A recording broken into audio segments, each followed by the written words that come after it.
Vous allez entendre le récit d'un garçon qui a survécu au collège, où il a connu la violence sous toutes ses formes. La violence n'est pas toujours frontale ou brutale, elle peut être psychologique, insidieuse, une agressivité constante qui se dilue dans le quotidien par des gestes répétés par une ou plusieurs personnes. Ce sont des micro-violences sur lesquelles les adultes, préférant croire à un chahut entre jeunes, ne s'attardent pas toujours. Mais la violence s'épanouit aussi dans le silence et l'inaction. Être un spectateur passif, se taire, détourner le regard par peur ou par égoïsme, c'est se rendre complice de ces violences. C'est un jeu de privilèges à l'avantage de celui qui frappera le premier, et on se dit qu'ainsi va le monde, et que ces violences, systémiques, ancrées dans le tissu social, sont immuables. Pourtant, à l'école de la République, on devrait apprendre la liberté de pouvoir être qui nous sommes, l'égalité entre les garçons et les filles, entre les ados et les adultes, la fraternité des camarades de classe contre l'injustice. Le harcèlement peut se manifester sous différentes formes, morales, physiques, sexuelles, sur Internet, sur les réseaux sociaux, par téléphone, par SMS. Le harcèlement, c'est quand tous les jours on te traite de gros lard, de bouboule, de sale pédé, de pédale, de tarlouse, de tapette, de gouinasse, de fils de pute, de salope, de suceuse, d'enculé, de bougnoule, de bamboula, de guenon, de fintoc, de salfeuge, de terroriste. C'est quand on écrit ton numéro de téléphone accompagné d'insultes sur la porte des toilettes, c'est des tapes derrière la tête, dans le bus, c'est tes vêtements balancés sous la douche, au gymnase, c'est des petits mots qui circulent en classe et qui font rire les autres autour de toi, c'est ton plateau renversé à la cantine et du sel versé dans ton verre d'eau. Le harcèlement peut être la cause d'un décrochage scolaire, d'une perte de confiance en soi, d'une dépression ou de comportements suicidaires. En France, un enfant sur 10 est victime de harcèlement au collège. Si tu es toi-même victime de violence et de harcèlement à l'école, au collège ou au lycée, ou si tu connais quelqu'un qui est dans cette situation, ne reste pas silencieux. Parle-en à un adulte au sein de l'établissement, à des amis ou à un membre de ta famille. Vous écoutez le 6e épisode de Garçon, et voici l'histoire de Léo.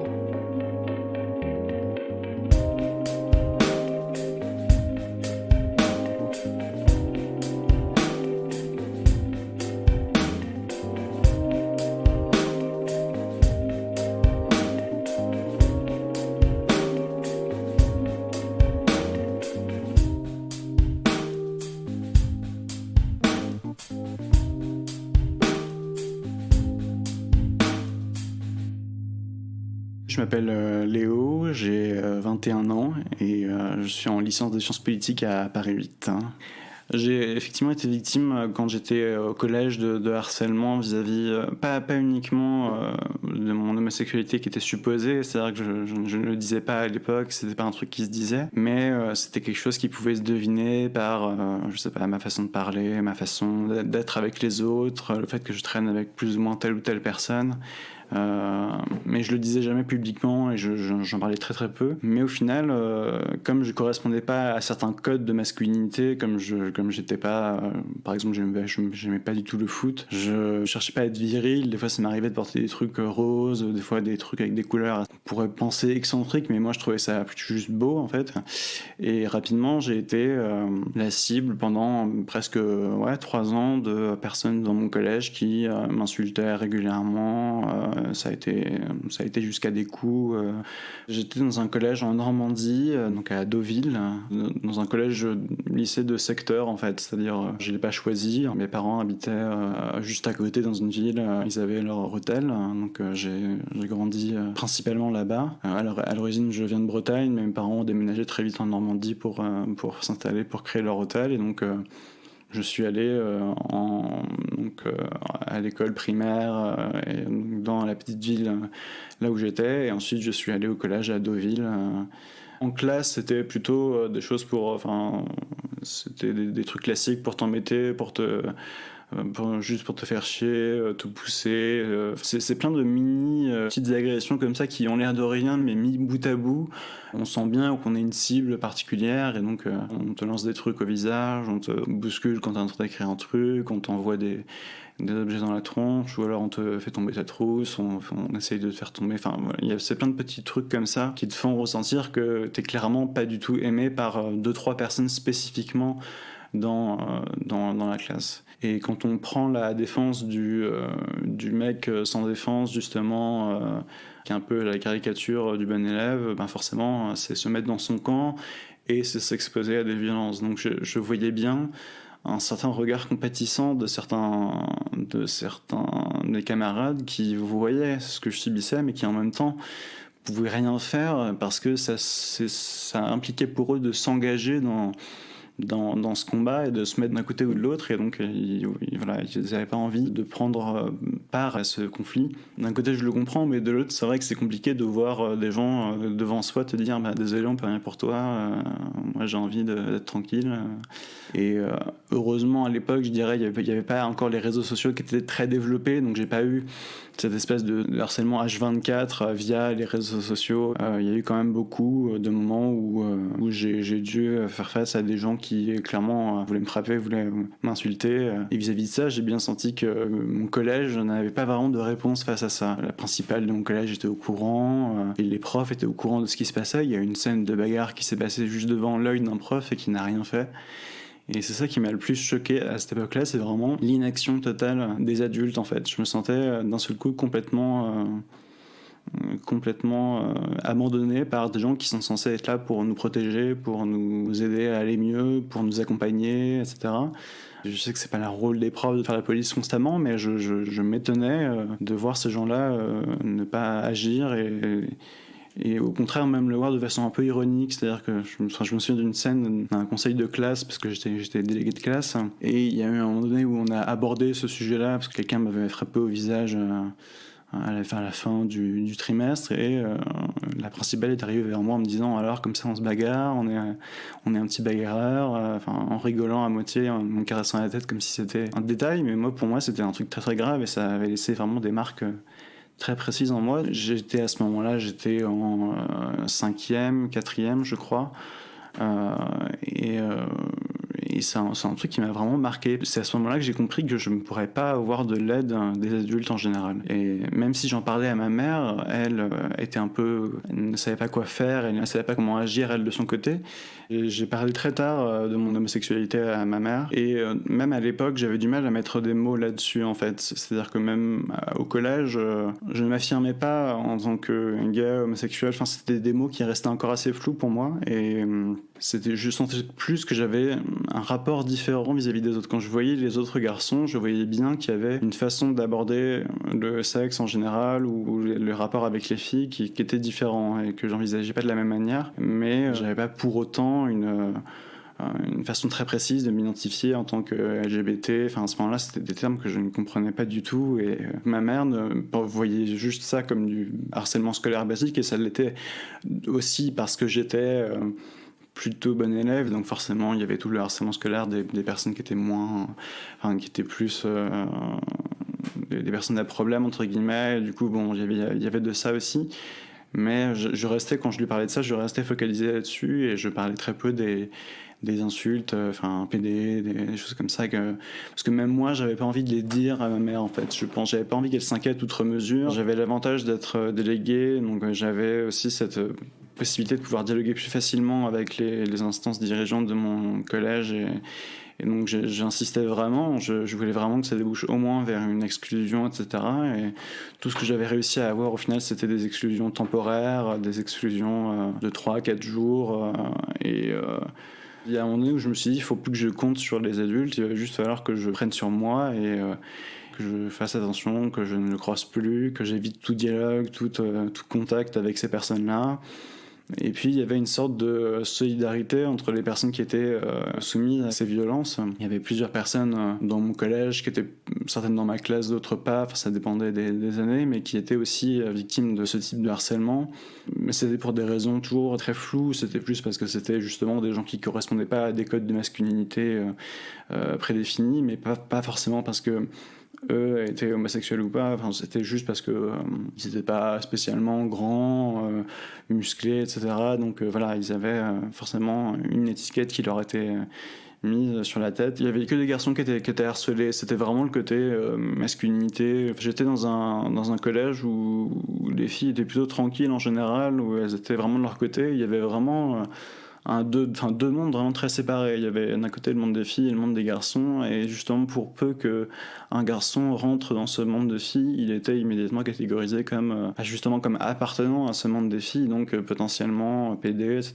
Donc tout ce genre de vocabulaire qui en découle. Du coup, les harceleurs en question, ça représentait 2-3 personnes, mais qui étaient très connus par la direction du collège, et qui à peu près tous les mois étaient convoqués, les parents aussi.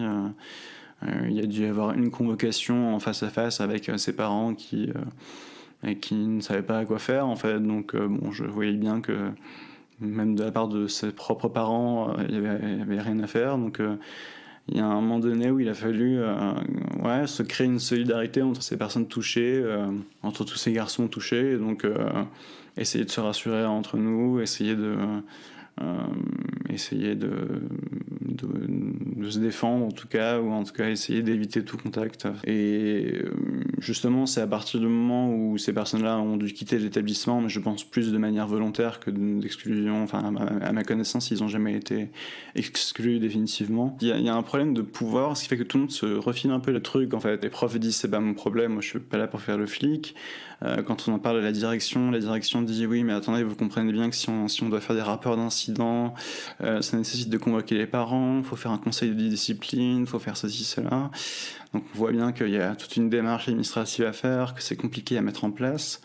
Quand c'est mis en place, enfin, ça débouche généralement sur les pressions des parents qui vont dire enfin vous pouvez pas faire ça, voilà. Donc généralement, il y a un rapport de force administratif aussi, il y a une lourdeur dans la procédure qui fait que ça devient plus simple pour des adultes de fermer les yeux et de se dire bon, on va considérer que c'est du chahut entre gamins et pas aller plus loin. C'est ce que j'ai ressenti en tout cas, parce que j'ai bien vu que les peu de fois où il y a vraiment eu des exclusions de ces élèves-là, c'était des trucs très légers, et c'est un peu hypocrite, quoi. C'était on t'exclut 3 jours, alors qu'en vrai c'était 3 jours tranquilles chez lui. Il n'y avait pas de réelle condamnation. Voilà. Il y avait un prof particulièrement qui était vraiment au courant et qui avait vu une bagarre et que je sentais mais complètement sur la lune, qui avait pas du tout l'air de prendre conscience de la violence que ça représentait. Alors que d'autres élèves de mon âge, eux, déjà, à leur âge, on va dire, avaient conscience. Et après une fois où il y avait justement une personne qui venait de me frapper 2 fois au niveau de la tempe, j'avais eu un hématome pendant 2-3 semaines après ça. Certains voulaient m'emmener à l'infirmerie, donc le prof carrément avait fait blocus en disant non, on va faire court, pas de problème. Donc c'était très très étrange de se retrouver confronté à cette inaction des profs, mais contre laquelle on ne pouvait rien faire, parce que au collège, il y a une hégémonie du prof qu'on peut pas vraiment remettre en cause, et on est encore des jeunes adolescents, donc on peut pas se permettre de dire à un prof va se faire foutre, j'ai un truc plus important à régler, quoi. Donc finalement, le harcèlement s'est arrêté à partir du moment où je suis rentré au lycée, dans le même établissement paradoxalement, mais le changement d'espace d'un seul coup, le changement d'endroit a vraiment permis de m'affirmer beaucoup plus, et j'ai vraiment eu un poids en moins dans ma vie à partir du moment où j'ai pu franchir les portes du lycée. Je commençais moi de mon côté à m'informer, je n'avais pas accès à internet, mais j'avais accès à quelques livres, et je commençais à me poser des questions, et j'étais interpellé par le fait que, c'est vrai, aujourd'hui je vois beaucoup de gens en parler, il n'y avait pas d'intervention en milieu scolaire. Il y en a eu une fois au collège, où j'ai été frappé par le côté très, très hétéronormé justement de l'intervention, qui consistait simplement à nous dire attention, protégez-vous. Ce qui est bien, hein, c'était les conseils très basiques d'éducation sexuelle, mais ça s'arrêtait vraiment au côté relation entre un homme et une femme. Le mot homosexualité n'a jamais été prononcé en fait. Donc c'était vraiment une intervention très très courte, et donc dans ce genre de situation, effectivement, j'étais un peu livré à moi-même, et je devais moi-même me poser mes propres questions, et j'avais pas d'interlocuteur ou de personne à qui je pouvais éventuellement confier ça. Et même si j'ai pu avoir des psys quand j'étais plus jeune, c'est pas un truc vers lequel j'avais envie parce que j'avais pas envie de me faire analyser, en fait. Voilà, j'avais juste envie de comprendre ce qui se passait, mais c'était pas un truc qui me tournait dans la tête non plus, quoi. Je savais bien que c'est un truc qui allait mûrir avec le temps, et que j'étais dans une période un peu trouble, et que ça allait se clarifier avec les années. Mais en tout cas, j'étais frappé par le fait qu'il y avait très peu d'informations à ce moment-là accessibles sur ces questions-là. C'est paradoxal, mais c'est vrai que quand j'y repense, je l'ai plutôt accepté et rapidement, j'ai quand même voulu m'affirmer en discutant avec d'autres gens concernés sur Internet en fait. C'est un peu Internet qui m'a sauvé pour ce coup-là. Parce que autour de moi, j'ai personne dans ma famille qui est LGBT, j'ai personne à l'époque dans mon lycée, dans mon collège plutôt, j'avais personne qui semblait l'être non plus, qui s'affirmait comme ça en tout cas. Et pourtant, je savais que ça existait, donc je me disais statistiquement, il y en a forcément quelques-uns, il y a forcément des gens avec qui je peux en discuter. Et donc forcément, il y a eu une transition entre le moment où au collège, quand on parle d'homosexualité, on a tout de suite les images de la marche des fiertés, des trucs, des mecs en cuir et tout, et on se dit ah c'est bizarre, c'est des trucs d'adultes, mais de gens qui sont un peu bizarres. Il y a eu une transition progressive entre ça et le fait de se dire non, c'est quand même une forme de sexualité comme une autre, mais ça s'est fait vraiment quand j'ai eu accès à une information par internet, mais vraiment par moi-même, quoi. C'est moi qui me suis moi-même informé sans l'aide de personne. En fait, j'ai dû moi-même taper le mot homosexualité sur Google et pour voir que ça correspondait plus ou moins à ce que j'étais, en fait. Je pense que si j'avais eu quelqu'un, même ne serait-ce qu'une personne adulte, en fait, même du réel en face de moi, ça m'aurait beaucoup aidé. Et j'en ai rencontré seulement à partir du lycée, et c'est vraiment au collège où je trouvais ça étonnant de voir personne autour de moi, un peu comme moi, qui se pose les mêmes questions. J'avais l'impression d'être un peu un alien, mais à aucun moment je me suis dit j'ai un problème psychologique ou j'ai un problème mental, ou voilà. Je me suis pas dit ça parce que ça touchait à mes envies et à mes désirs, donc du coup je voyais pas ça comme quelque chose d'anormal, mais j'avais du mal à développer tout ça en fait. Je pense que justement, vu que c'était très intériorisé, j'avais du mal à le développer, et si j'avais eu une personne en face de moi qui m'avait dit je comprends ce que tu ressens et c'est tout à fait normal, peut-être que j'aurais pu le développer et accepter un peu plus tôt et mettre des mots plus tôt sur ce que j'étais. Quand j'arrive en seconde, je vois notamment, il y avait un mec qui portait tout le temps des nœuds papillons dans ce lycée, et je me disais tiens, c'est marrant, c'est une façon c'est un truc que j'imaginais pas du tout au collège, quoi. Si au collège tu portes un nœud papillon, ou je me souviens les peu de fois où j'ai essayé de porter des trucs un peu différents, des chemises un peu colorées, des t-shirts un peu roses, juste comme ça, on se fait immédiatement insulter. Et là, d'un seul coup, je voyais une grande bienveillance et je voyais des gens très différents, avec des backgrounds très différents également, une plus grande hétérogénéité sociale, et ça m'a invité moi aussi à m'émanciper un peu plus.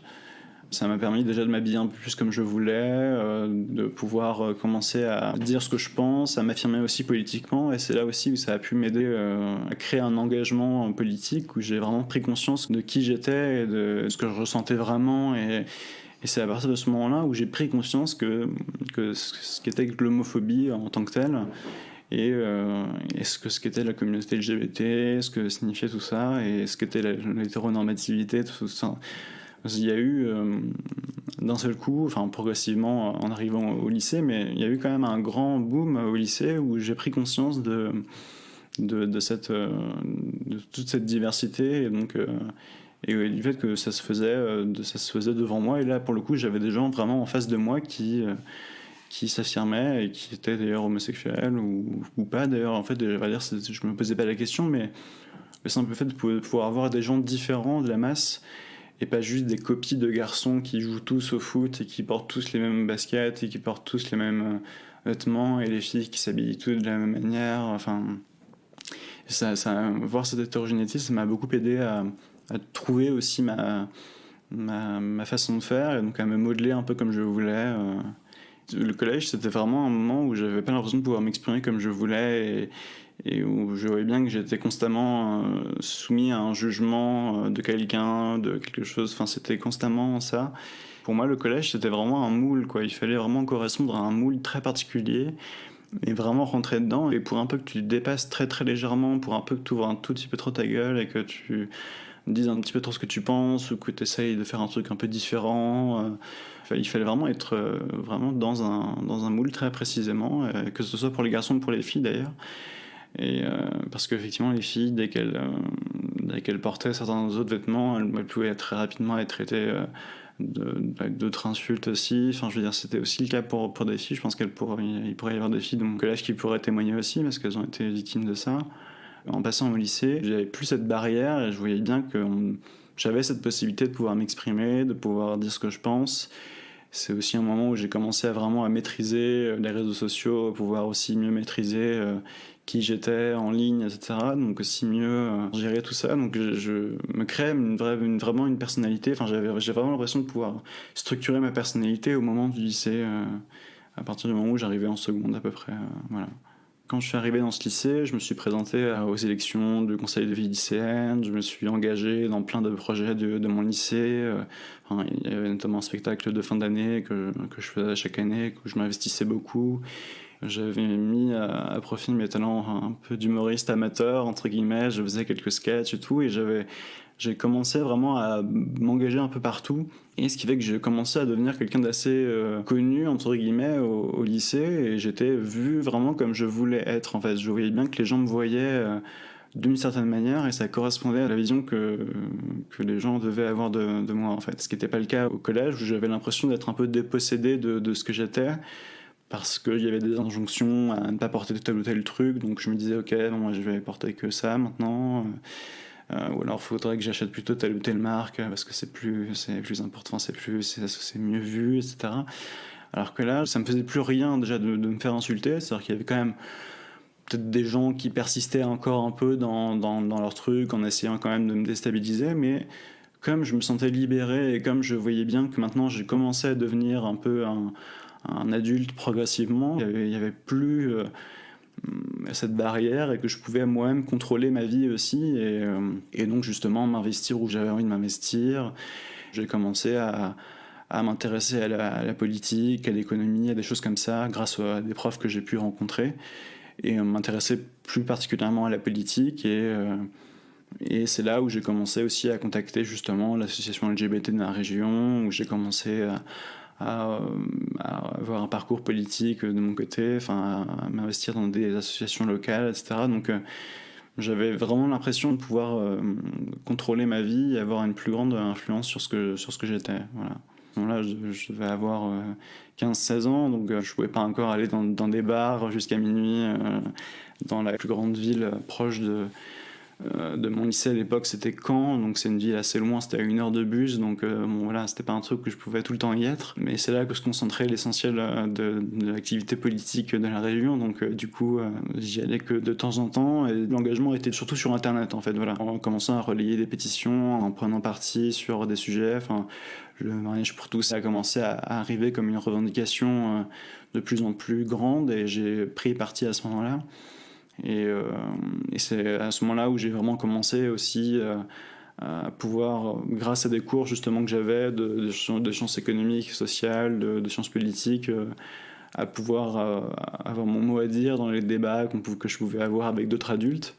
Donc je me sentais plus légitime de parler puisque je commençais à devenir une sorte de citoyen un peu à part entière et que je sortais un peu de la tutelle de mes parents, en tout cas en partie. Et j'ai commencé à rencontrer à cette époque-là des gens qu'aujourd'hui je vois quasiment tous les jours à Paris. Parce que j'ai commencé vraiment à nouer des liens d'amitié très très forts avec des gens sur Internet enfin, voilà, à partir du début du lycée. Et ça a continué jusqu'à aujourd'hui. Il y a une certaine nostalgie envers cette époque parce que c'était vraiment un moment où j'avais vraiment le sentiment de pouvoir contrôler vraiment à fond ma vie et ce qui m'entourait et les gens qui étaient autour de moi. J'avais des amis, j'avais des relations très faciles, je pouvais aller vers les autres et j'avais une certaine confiance en moi qui commençait à arriver. C'était une sorte de fougue un peu où je voyais qu'il y avait plus trop de limites et je restais quand même un bon élève, je faisais toujours le travail qu'il fallait et en même temps j'arrivais quand même à profiter de la vie et à m'engager à côté et à m'émanciper. En fait, c'est cette période où on découvre ses droits, où on découvre progressivement qui on est. C'est une période très intéressante et on découvre tout un tas de trucs qui tournent autour de soi. Donc je sais pas, il y a une certaine fougue dont je suis un peu nostalgique, mais voilà. Il y avait deux, trois garçons de mon lycée qui s'affirmaient, eux, vraiment homosexuels. Moi, de mon côté, c'était un sujet dont je parlais, si on me posait la question en fait. Et comme il y a eu une période où effectivement il y a eu le débat sur le mariage homosexuel, ça a commencé à faire un grand débat progressivement, et quand on me posait la question, je répondais bah oui en fait. Et je voulais vraiment que ça soit un truc non négociable et que ce soit voilà, c'est comme ça et c'est pas autrement. Là à aucun moment j'ai cherché à me cacher ou mais pour autant, j'étais pas, comment dire, je le criais pas non plus sur les toits, mais disons que je comprenais ce que ça signifiait d'être fier, d'être LGBT. C'est là où j'ai commencé un peu à le comprendre. J'étais fier de porter une position politique. Justement, je voyais progressivement des ennemis se constituer, la Manif pour tous, qui était présente aussi dans ma région. Enfin, je veux dire, voilà, des gens comme ça. Et je prenais plaisir à me dire, ok, je suis contre ces gens, je vais vraiment aller contre ces personnes-là. Et je trouvais des alliés de mon côté, et j'avais des amis qui me soutenaient en première, terminale. Enfin, j'avais globalement les mêmes personnes dans ma classe, et tout le monde se disait plutôt de gauche, progressiste, etc. Donc tout le monde était très d'accord sur les questions du mariage, et donc du coup, c'est un moment où j'ai pu en parler très facilement et où je recevais une écoute active et des gens qui à côté me disaient il n'y avait pas de problème. Et ça a été un très grand plaisir en fait à ce moment-là de se voir accepter et de ne plus subir justement ce regard pesant des autres, de voir derrière de la bienveillance et des gens qui eux aussi prennent conscience politiquement de qui ils sont et qui du coup se disent la personne qui est en face de moi, qu'elle soit homosexuelle, bisexuelle, hétéro, peu importe, je m'en fous. Il y a vraiment un âge, je pense que ça se situe autour de 14-15 ans, où on commence à devenir vraiment ce pré-adulte, on commence à devenir progressivement un adulte, un adolescent affirmé. Et quand la société nous regarde différemment, soi-même, on se sent beaucoup plus grand et on prend conscience du pouvoir qu'on a et de la force qu'on a en fait. Ce dont je n'avais pas conscience au collège, mais soudain on se dit, mais en fait si, j'ai le droit de pouvoir dire ce que je veux, j'ai le droit de me défendre aussi, j'ai le droit d'envoyer balader ceux qui essaient de me brider dans ce que je ressens, dans mes relations vis-à-vis des autres, etc. Le lycée était beaucoup plus permissif dans son règlement, ce qui fait que je sentais bien que on était vus comme des adultes. En fait, j'ai eu l'avantage de grandir dans un lycée qui était géré de façon très indépendante, et l'idée c'était vraiment de gérer des gens qui étaient adultes. Et c'est vraiment le truc qu'on nous a dit, je pense, quand je suis arrivé en seconde. Voilà, maintenant vous entrez dans le monde des adultes et vous allez être traités comme des adultes. Vous avez le droit de dire ce que vous voulez, vous avez le droit de pas être d'accord avec le prof, vous avez le droit de remettre en cause tel ou tel truc. Donc c'est là où j'ai vu un regard différent sur la société, et voilà, ça m'arrive de temps à autre de croiser des témoignages de collégiens qui subissent exactement ce que j'ai pu subir. Et c'est vrai qu'on se dit maintenant c'est quand même très différent, et pourtant pas plus tard qu'il y a 2 jours je suis tombé sur un témoignage d'un collégien homosexuel justement qui se faisait harceler, et justement avec la variable réseaux sociaux qui intervient en plus derrière, qui fait que ça devient permanent, et c'est en continu, du harcèlement en continu sur les réseaux sociaux, etc. Et j'avoue que je comprends pas cette inaction. La façon dont ils se réfugient, c'est généralement, voilà, on n'est pas là pour faire les flics, mais en même temps, il faut être formé à ce type de rapport. Quand un élève se fait frapper et que le prof derrière ne réagit pas, il y a quand même un problème. J'ai souvent l'impression que c'est toujours ce silence des adultes qui intervient. Et c'est marrant parce que c'était il y a quelques semaines, justement, c'était la journée de lutte contre le harcèlement, et j'ai croisé beaucoup de commentaires de gens qui disaient, mais... bah ouais, voilà, moi j'avais tel prof qui savait très bien ce qui se passait et qui n'a rien dit. Visiblement, c'est pas un cas isolé, et je crois qu'effectivement, il y a un problème au niveau de la formation des profs, et ça m'inquiète quand je vois que finalement, ce sont des gens qui sortent tout juste de master ou des choses comme ça, et qu'on jette comme ça devant 30 gosses à gérer, alors que derrière, il y a tout un ensemble de choses qu'il faut savoir prendre en compte. Voilà, comment réagir quand il y a une bagarre, comment essayer de faire régner une certaine justice aussi, et ne pas condamner tout le monde sans voir le rapport de force qu'il y avait derrière, alors qu'ils savaient très bien qu'il y avait un harceleur particulièrement et des personnes harcelées. Mais du coup, la sentence, c'était tout le monde a punition, et voilà. Alors que moi, vraiment, ça m'indigne complètement de voir qu'on continue à former des profs sans les former à des bases de lutte contre le harcèlement, alors on sait très bien que ça existe, on sait très bien que c'est un fléau et que ça détruit des vies. Et quand je lis des témoignages de harcèlement, je me sens parfois pas du tout légitime en fait, c'est-à-dire que je me dis, mais il y a des gens qui ont vécu 10 fois pire que moi, et il n'y a rien qui se passe, et voilà, et les réponses faites par les établissements sont pas adéquates du tout, Et ça m'inquiète énormément en fait. Et je vois pas quelle solution on pourrait apporter à tout ça. Et j'avoue que je me sens un peu désarmé face à toute cette violence-là. Mais je pense qu'il y a vraiment un problème de dialogue, de la façon dont on dialogue avec l'enfant, la façon dont on crée le rapport entre le prof et l'élève et vraiment à reconstruire. Je pense que vraiment considérer de plus en plus les élèves comme des adultes ou comme des êtres humains à part entière et vraiment leur accorder des droits le plus vite possible et vraiment leur faire prendre conscience que leur corps est à eux, qu'ils n'ont pas à subir la violence et que s'ils subissent de la violence, c'est une injustice et ils doivent en parler. Il y a vraiment tout ce cercle vicieux de la violence et du silence de la violence qui persiste. Et je pense que ça tient beaucoup à la façon dont la société voit les collégiens, voit le collège, etc. comme un lieu où il faut qu'il y ait de la violence, où il faut que... Ça a l'air d'être un passage obligé, quand les gens le voient comme un parcours du combattant, en se disant voilà, si tu réussis, ça veut dire que tu as réussi ta vie, et c'est un genre de certificat, voilà, tu as réussi à passer le collège. Et il y a vraiment un problème dans la façon dont on parle aux élèves de manière générale, dont on parle aux enfants, et la façon dont on leur donne des devoirs. Parce que voilà, j'ai l'impression qu'au collège, on donne beaucoup de devoirs, mais très peu de droits. Et il n'y a pas de cours, il n'y a pas de façon d'envisager le dialogue entre élèves, etc. C'est des trucs très cons, mais bon, il y a quand même des améliorations. Je vois qu'il y a des trucs contre l'homophobie, il y a des assos que je connais qui maintenant font des interventions en milieu scolaire très tôt, ça se fait de plus en plus tôt. Mais mine de rien, il y a un problème qui persiste, mais c'est le système scolaire en lui-même qui est sclérosé, qui comporte un problème dans sa façon d'installer une hiérarchie et qui du coup installe une hiérarchie entre les plus forts et les moins forts. Je pense que tout ça ne pourra pas s'arrêter tant qu'on ne mettra pas vraiment en cause complètement le système scolaire tel qu'il fonctionne actuellement. Ça, c'est mon côté très anarchiste, dans le petit côté anarchiste qui ressort, mais il y a un problème dans la façon dont on traite les collégiens et comment ils se traitent entre eux du coup maintenant et comment est-ce qu'ils reproduisent des mécanismes très tôt, même sans s'en rendre compte des fois. Voilà. Aujourd'hui, quand je me bats dans des assos, il y a toujours le moi de 12-13 ans qui parle et qui dit mais ça c'est ce que j'aurais voulu être en fait. Et je pense toujours au moi qui a 12-13 ans et qui effectivement essaye de lutter un peu comme ça dans le vide pour trouver un peu de justice dans ce monde-là et qui n'en trouve pas. Et c'est ce qui me pousse aujourd'hui à lutter. Alors je suis engagé aujourd'hui dans des assos LGBT à Paris, mais je suis aussi engagé dans des assos de justice sociale de manière générale, notamment une association qui s'appelle Attaque, qui lutte notamment contre l'évasion fiscale, pour une meilleure justice climatique, etc.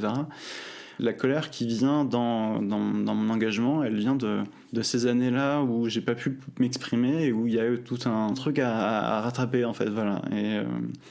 Et quand je dois vraiment m'énerver ou quand je dois vraiment me battre contre quelque chose, je pense toujours à ce moi au collège. Je me dis toujours j'aurais dû faire ça, et ça me donne de la force pour m'engager en me disant que il faut qu'il y ait des gens pour mettre un coup de poing sur la table quand ça va pas.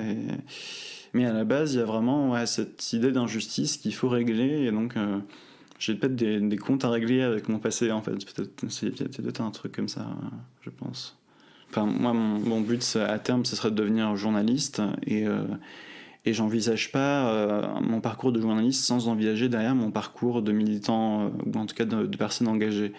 J'envisage pas de pouvoir abandonner les causes que je défends. Et si je deviens journaliste, ce serait aussi pour mettre en valeur la parole de celles et ceux qui ne peuvent pas s'exprimer ou qui ont du mal à s'exprimer, qui sont laissés de côté par la société, qui subissent des discriminations, qui subissent de la maltraitance. Et c'est vraiment un truc très important pour moi, et vraiment mettre en valeur ces gens-là, parce que ce sont des gens qui méritent d'être entendus.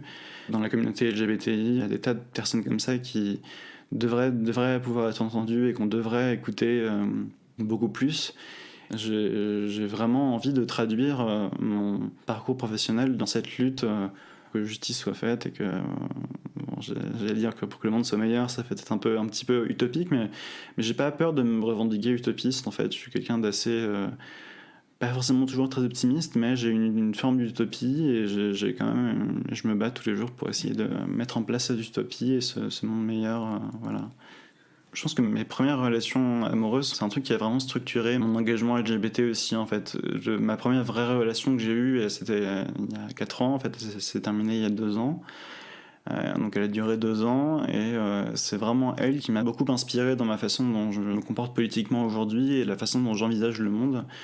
Parce que c'est une personne vraiment qui me ressemblait beaucoup et avec qui j'ai pu énormément discuter d'un point de vue politique.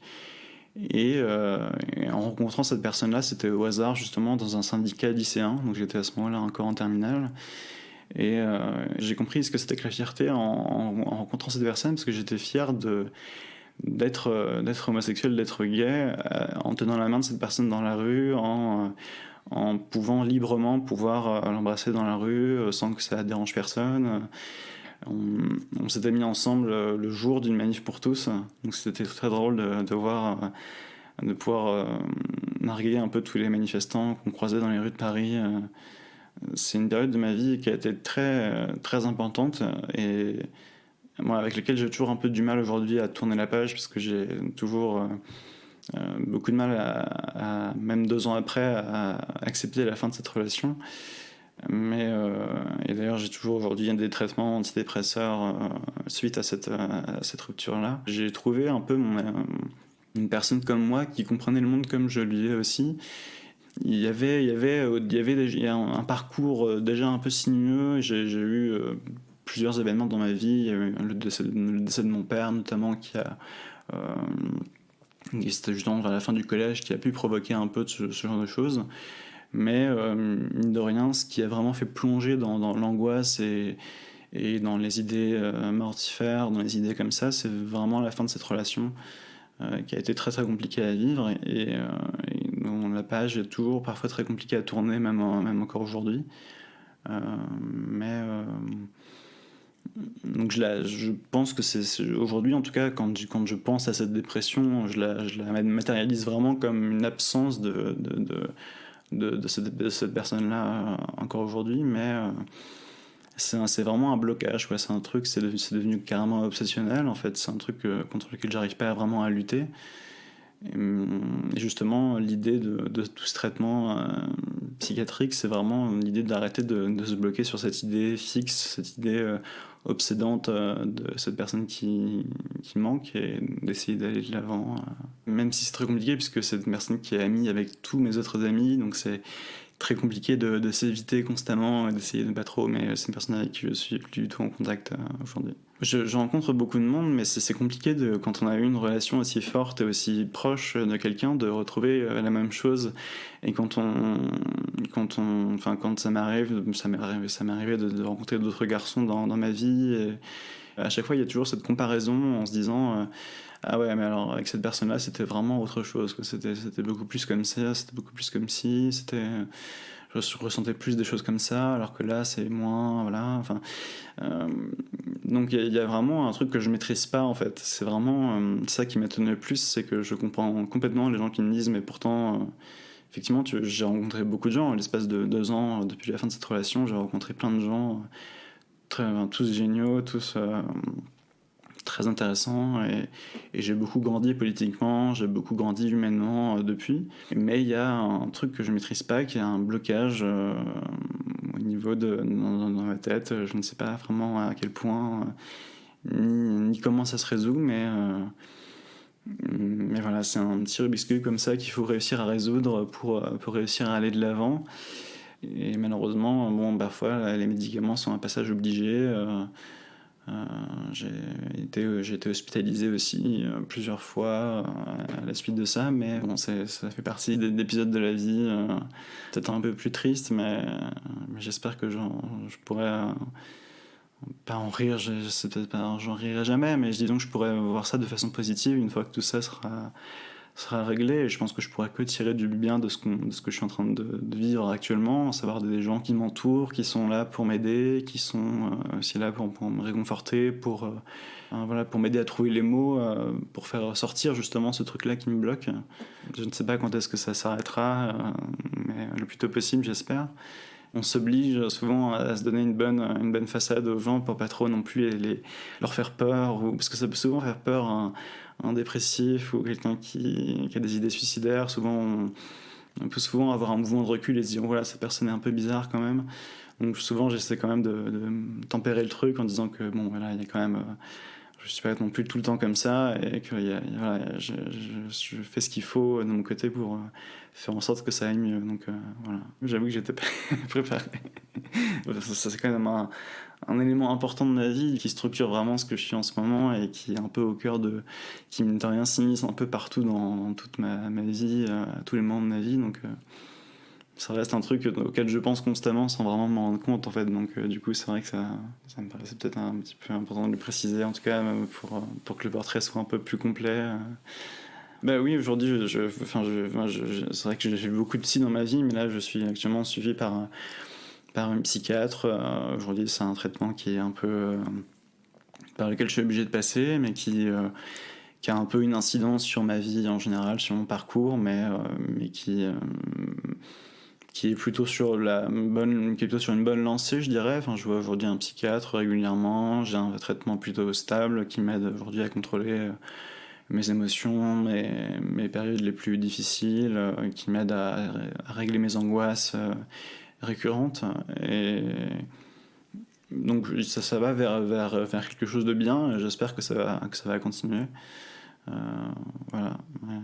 Même si parfois c'est vrai qu'il y a des jours plus compliqués que d'autres et c'est pas tous les jours facile de devoir avaler 4-5 comprimés par jour pour se sentir à peu près vivant et réussir à sortir de son lit, mais voilà, c'est un passage un peu obligé et aujourd'hui mine de rien ça reste un truc important, parce que je pourrais pas trop, je pense que sans cette aide aujourd'hui-là, je pense que j'aurais très bien pu en finir après cette relation. C'est typiquement des trucs. J'aurais pu faire une énorme bêtise, mais c'est la psychiatrie et le fait de trouver des psychologues, le fait de pouvoir m'entourer de gens aussi qui me soutiennent, qui a pu m'aider à me sentir plus fort et donc à me sentir entouré. Le fait d'avoir des personnes proches de soi comme ça, d'avoir eu une personne aussi proche de soi, avec qui on partage sa vie, avec qui on partage son quotidien, ça aide énormément parce qu'on se sent beaucoup plus fort. Et vraiment, je me suis jamais senti aussi fort quand j'ai eu des gens très proches de moi. Et voilà, c'est peut-être parfois aussi ce qui me manque un peu dans ce genre d'absence de relation, c'est que quand on est ensemble, on est beaucoup plus fort. Voilà.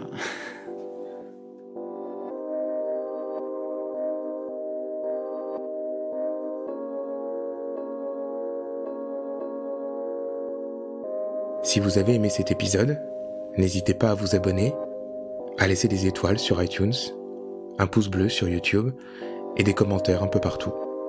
Vous pouvez suivre Garçon sur les réseaux sociaux, @garçonpodcast, et m'écrire à l'adresse suivante, antoine@garçonpodcast.fr. Et si vous souhaitez soutenir ce projet, je vous invite à jeter un coup d'œil à la description de cet épisode ou sur le site garçonpodcast.fr. Merci d'avoir écouté et à très vite avec de nouvelles histoires de garçons.